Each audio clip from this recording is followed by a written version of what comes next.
አባ ወይ ሊያይ ሶሻል ሚዲያ ላይ የብዙ ሰው ፍቅር በተራ በቂ ባልሆነ ምክንያት እየፈረሰ ነው አይደል? ለምሳሌ በምን ገንዘብ ፍቅርን የሚያሸንፍበት ጊዜ በጣም ቅርብ እየሆነ ነው። ወንድ ልጅ ብቻ ፕሮቫይደር መሆን አለበት የሚለው ሀሳብ ወንድ ልጅ ላይ የሚጥልበትን ጭንቀት እስኪያስበው፣ ያውም በዚህ ውድ ኑሮ። ልክ ነሽ። የሀሳብ ግን ከበፊትም የመጣ አይመስልሽም?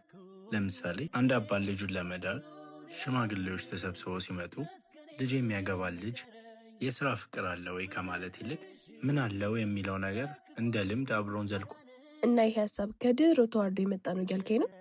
አዎ፣ የገበሬውን ማንነት የምንለካው የተከለው ችግኝ ዛፍ ሆኖ ስናይን፣ ገና ችግኝ እያለ አጣሞ ካሳደገው ዛፍ ሲሆን የችግኝነቱን ባህሪ ነው የሚይዘው። ስለዚህ ትውልዱ አስተዳደጉ ላይ ነው መሰራት ያለበት እያልክ ነው? ትክክል።